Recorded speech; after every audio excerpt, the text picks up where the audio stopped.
မိတ်ဆွေများအားလုံးပဲမင်္ဂလာပါမြန်မာလက်ရွေးစင်အသင်းရဲ့အသင်းကောင်းဆောင်မောင်မောင်လွင်ကိုတော့ရန်ကုန်နဲ့ရတနာပုံအသင်းကန်နေစဉ်ဖြစ်ခဲ့တဲ့ကိုထီလက်ရောက်ကျိုးလွန်မှုဖြစ်စဉ်နဲ့ပတ်သက်ပြီးအရေးယူမှုတွေရှိလာပါပြီ။ပြိုင်ပွဲအသင်းရဲ့ပြည်သက်တအူအော်ဟစ်ပြောဆိုမှုကိုတီးမခံနိုင်ခဲ့တဲ့မောင်မောင်လွင်က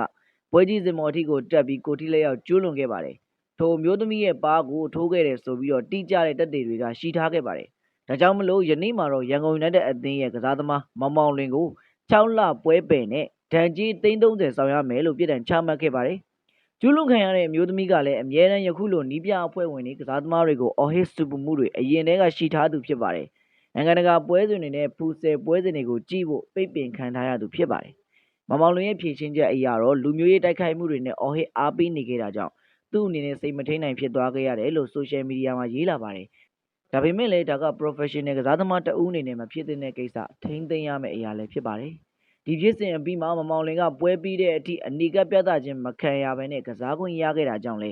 ရန်ကုန်ယူနိုက်တက်အသင်းနဲ့ရတနာပုံပွဲကိုကင်တွယ်ခဲ့တဲ့ကွင်းလယ်တန်လူချင်းအပါအဝင်ပြိုင်ပွဲကြီးကြပ်ရေးမှုဒိုင်ကြီးကြပ်တို့ကိုပါအ ਨੇ ဆုံးမြန်မာ National League ပွဲ3ပွဲပယ်ပြစ်ဒဏ်ကိုချမှတ်ခဲ့ပါတယ်။မိတ်ဆွေတို့ရောဒီဖြစ်စဉ်နဲ့ပတ်သက်ပြီးဘလို့ထင်လဲဘလို့သုံးသပ်လဲခင်ဗျာကွန်မန့်မှာရေးပေးခဲ့ကြပါဦး။နားဆင်ပေးတဲ့အားလုံးကိုကျေးဇူးတင်ပါတယ်။